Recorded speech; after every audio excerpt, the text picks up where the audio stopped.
All right, welcome back. In this video, we're going to talk about we're going to talk about if you decided that you were not going to take part in recreation through these kind of technological media.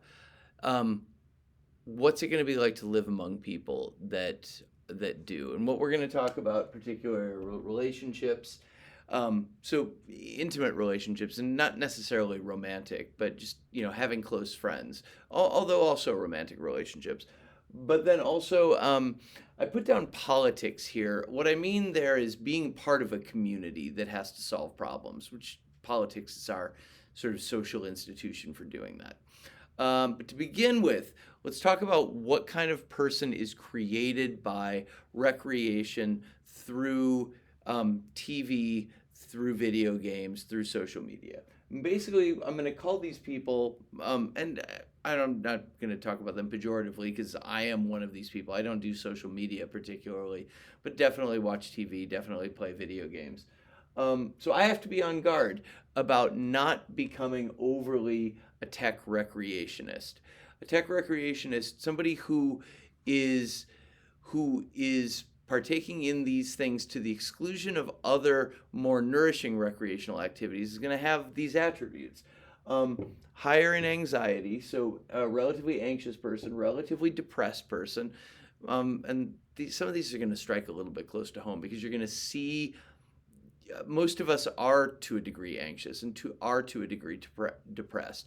And I don't want to blame TV for that. I mean, it's our society in general that creates this, our pressure to succeed. But then the fact that when we are taking time away, when we're carving out that recreational time to the extent that we do, we're not doing things that are nourishing and replenishing us. We're doing things that are not going to mitigate that anxiety, that pressure that we feel in our educational and our work lives.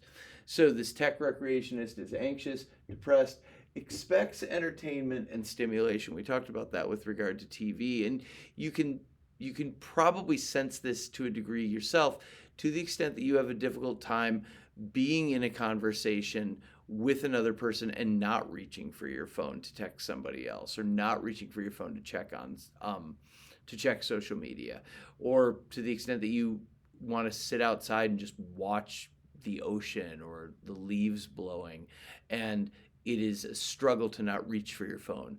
That's that craving of entertainment, craving of stimulation that isn't your fault. You've been conditioned, you've been shaped to want that. And it is worth battling to win yourself back, but it is a battle.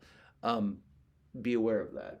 The tech recreationist also tends to expect simple solutions to problems. We talked about that with regard to TV as well. So this anxiety and depression kind of come from the social media side. Expecting entertainment, expecting simple solutions kind of comes from the TV side. All right.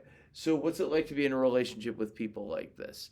And to an extent, what might it be like for you, for somebody to be in a relationship with you? And I'm not trying to offend anybody. It's not anybody's fault. It's that we are raised in a society that has these attributes and turns us into this type of person.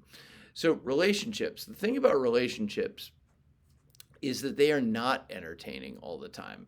The first few months of a new friendship, when everything's new and exciting, whether it's a friendship or a romantic relationship, it is really entertaining. But you get past that, and there are going to be conflicts and struggles. And to the extent that you are a person who expects simple solutions, it's easy to want to bail out. This doesn't feel positive to me anymore, and therefore, it's probably not the right fit for me.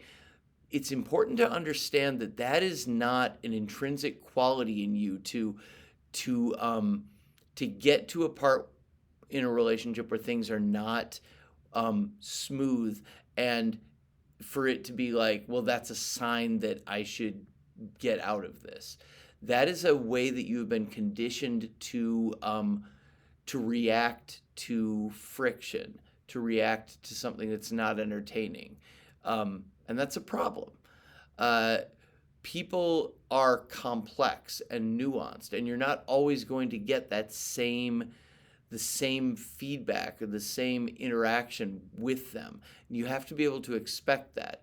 If we're thinking again from the perspective of what's it like to be in a relationship with tech recreationists, it is being in a relationship with a person who expects to be entertained, who expects stimulation, and that's asking a lot of you. And it sucks because you may decide that this is not going to be the way that you're going to live your life. You still have to live your life among people who are going to have that expectation. Ideally, you can kind of move in the direction of less technology with multiple people at the same time, but this is kind of what you're in for. Relationships, sorry, just making sure I get everything that I wanted from my script. Relationships are not entertaining. Oh, yeah, they're not entertaining all the time, but they are deep and meaningful. And sometimes it is through the fights that, as long as they're done respectfully, that you get to a deeper connection, an appreciation of why are we fighting about this? How does this person understand themselves and the world and their relationship with me? And how do I understand my relationship with them? And being able to communicate intimately about that, which is not entertaining. It's hard. But it allows you to have deeper, more meaningful relationships where that person understands you better and you understand them better. That is, kind of key to a fulfilling life. Okay, that's it. That's it for relationships. I'm going to try to get through this video faster because of the first two. In terms of politics, politics exist to solve problems that individuals can't solve on their own. I can solve the problem of what am I going to have for breakfast tomorrow, but I can't solve the problem of climate change. I can't solve the problem of poverty in America. I can't solve the problem of if we have another pandemic. I can't solve the problem of what happens when artificial intelligence gets deployed into society and it starts to change things. I can't do any of those things by myself. We have to solve those problems collectively. And the way that we do that is through politics and through governing. Here's the problem. If you and I have decided that all of this stuff is not for us and we're going to be people who appreciate complexity and appreciate nuance, that's great because that's what those problems require. They require patience and a willingness to struggle and things not to be easy. If those things were easy, we would have already solved them, but they're not. The problem is you are trying to solve this with a population that expects entertainment and expects simple solutions. And if you are voting with those people, it's possible and really kind of likely that at least some of the time we're going to end up with people that are being voted into office who don't appreciate nuance, who don't appeal to people who appreciate nuance, because there are a lot of people who are like that. To solve these big problems requires an appreciation of complexity that our tech recreationist society doesn't create. It requires also, it's worth mentioning, a belief in our ability to solve this, a confidence in our ability to solve this, that depressed people are just not super likely to have. It's hard to be confident that that you can make things go well and be depressed at the same time.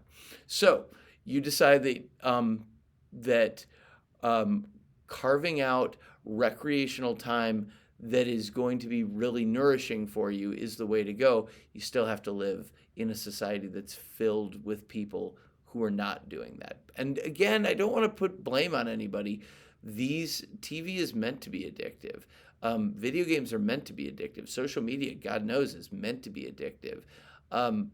In a way, those problems themselves are problems that cannot be solved individually, that need to be solved collectively. But it's hard to get everybody to understand the complexity of these problems because we've been conditioned to not expect that. Okay, that's it for this video. A little bit shorter than the others, not as short as I wanted it to be. Sorry about that. The next video will be the conclusion, though, and we will talk about so what do we do? How do we create a life for ourselves that will have the kind of recreation that we need?